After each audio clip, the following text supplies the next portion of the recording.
Increasing and decreasing का ये question examination point of view से काफी इंपॉर्टेंट है। एंड क्वेश्चन आपके सामने है, एक बार देख लो अच्छे से। क्वेश्चन है फाइंड द इंटरवल्स, आपको इंटरवल्स निकालने हैं in which the function given by f x is equal to sine x plus cos x, sine x plus cos x, where x is more than equal to 0 and less than equal to 2 pi is increasing and decreasing। आपको बताना है कि जो function है f x is equal to sine x plus cos x किन किन जगह पर इंक्रीजिंग है और किन किन जगह पर डिक्रीजिंग है 0 से 2 पाई के बीच में। तो सबसे पहले चाहे आपको इंक्रीजिंग करना हो या डिक्रीजिंग करना हो, आपको एफ डैश एक्स को 0 करना पड़ता है just to get the critical points, है ना। स्टेशनरी पॉइंट्स बोलते हैं क्रिटिकल पॉइंट्स को। तो सबसे पहले लिखेंगे for increasing and decreasing, for increasing and decreasing क्या करना है आपको f डैश x को 0 के इक्वल रखना है। And what is f dash x? sin x का डेरिवेटिव होता है cos x and cos x का डेरिवेटिव होता है minus sin x equal to 0। यहां से आएगा cos x equal to sin x, cos x is equal to sin x।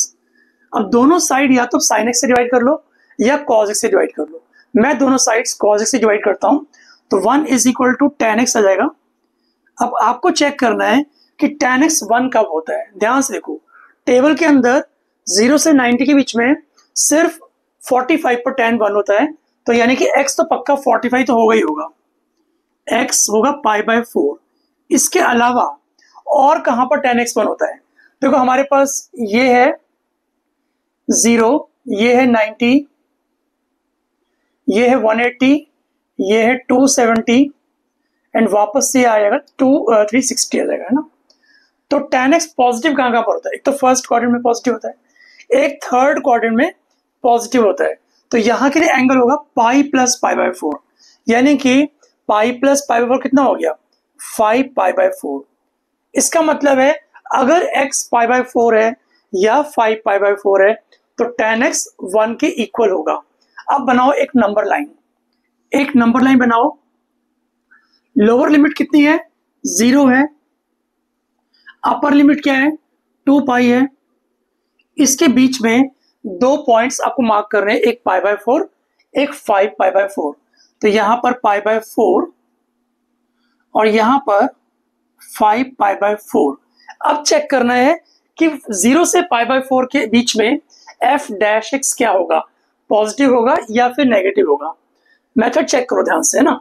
क्या करना है आपको? सबसे पहले एक बनाओ टेबल। इस टेबल के अंदर 3 कॉलम बनाओ, 1 2 3। फर्स्ट कॉलम के अंदर लिखो इंटरवल, इंटरवल लिख दिया। सेकेंड कॉलम में sign of f dash x, sign of f dash x. और यहां पर नेचर ऑफ फंक्शन इंक्रीजिंग या फिर डिक्रीजिंग आपको पता लग जाएगा। तो पहला मेरा इंटरवल है 0 से पाई बाय 4।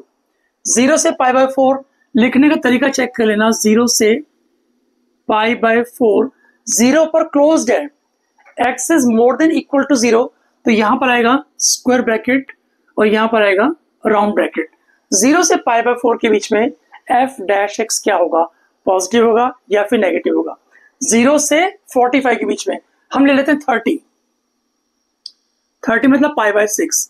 अगर मैं पाई बाय 6 रखता हूं cos x minus sine x के अंदर, तो चेक करना पड़ेगा कि एफ डैश एक्स यानी कि cos x minus sine x क्या पॉजिटिव होता है या फिर नेगेटिव होता है। तो ये हो गया cos pi by 6 minus sine pi by 6। cos 30 होता है √3/2, साइन 30 होता है 1/2, तो ये आ गया √3 माइनस 1/2, जो कि एक पॉजिटिव क्वांटिटी होगी। कैसे मालूम पड़ा? बिकॉज √3 होता है 1.732, उसमें से 1 माइनस करो तो आएगा 0.732, 2 से डिवाइड भी करोगे तो पॉजिटिव ही रहेगा। यानी कि यहां पर जो साइन है एफ डैश एक्स का वो पॉजिटिव होगा एंड फंक्शन क्या होगा? फंक्शन इंक्रीज करेगा। तो यहां लिख देंगे इंक्रीजिंग। ठीक है। इसके बाद नेक्स्ट इंटरवल आता है π/4 से 5π/4। तो यहां पर लिखो π/4, यहां पर 5π/4। π/4 होता है 45 एंड 5π/4 होता है 225, है ना। 45 5 225। तो 45 से 225 के बीच में एक कोई भी पॉइंट मार्क कर लो, लाइक 90 रख लेते हैं। चलो 90 रख लेते हैं। यहां पर रखो 90, यहां पर भी 90। cos 90 होता है 0 एंड sin 90 होता है sin 91 होता है माइनस, पहले से लगा हुआ है ना, तो -1 आ गया। यानी कि π/4 से 5π/4 के बीच में sign of f dash x negative होगा और ये फंक्शन यहां पर डिक्रीज कर जाएगा।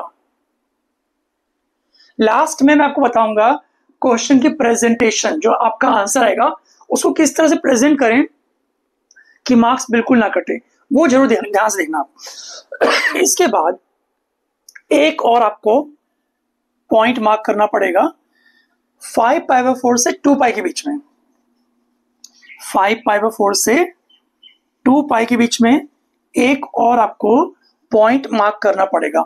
मतलब 225 से 360 के बीच में मैं रखता हूं 270, यानी 3π/2। तो cos 3π/2 माइनस साइन 3π/2, ठीक है ना। cos 3π/2 0 होता है एंड साइन 3π/2 -1 होता है। तो माइनस -1 हो जाएगा, +1, 1 आ गया जो कि पॉजिटिव है। यानी कि 5π/4 से 2π के बीच में हमारा जो sign of f dash x plus का रहेगा और यहां पर ये फंक्शन इंक्रीज कर जाएगा। मैंने आपको बताया था कि लास्ट में आपको बताऊंगा कि आंसर को किस तरह से प्रेजेंट करें ताकि आपके मार्क्स बिल्कुल ना कटें। तो ध्यान से देखना कैसे लिखना है, वो बहुत मैटर करता है, क्योंकि एक जरा सी गलती के मार्क्स कट जाते हैं। ध्यान से देखना, देखो hence fx is increasing कहां पर है, इन द इंटरवल्स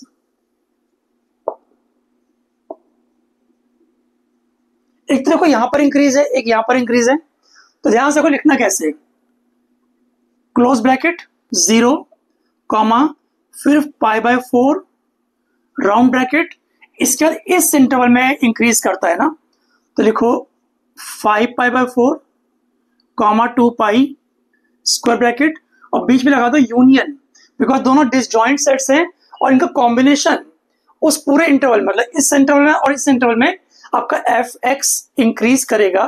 तो आपको इस तरह से लिखना होगा, ठीक है। दो इंटरवल को क्लब कर रहे हैं, यूनाइट कर दिया, यूनियन डाल दी बीच में। And also fx is decreasing, कहां पर डिक्रीज कर रहा है, यहां पर डिक्रीज कर रहा है ना, π/4 से 5π/4 के बीच में। तो लिखो π/4 to 5π/4, यहां पर ये फंक्शन डिक्रीज कर जाएगा। तो मैंने देखा है कि गलती बच्चे कहां पर करते हैं, ब्रैकेट्स डालने में, या तो यहां पर राउंड ब्रैकेट कर देते हैं या यहां राउंड ब्रैकेट कर देते हैं, आंसर लिखते हैं, उनको उतने मार्क्स नहीं मिल पाते जितने कि मिलने चाहिए। तो ध्यान रखना इन सब छोटी छोटी चीजों का। अगर यहाँ पर क्लोज ब्रैकेट है तो आपको स्क्वायर ब्रैकेट डालना है, यहाँ पर क्लोज इंटरवल है, यहाँ पर आपको क्लोज ब्रैकेट डालना है, ठीक है। तो थैंक्स फॉर वॉचिंग, मिलते हैं ऐसी एक और वीडियो के साथ। Till then bye bye.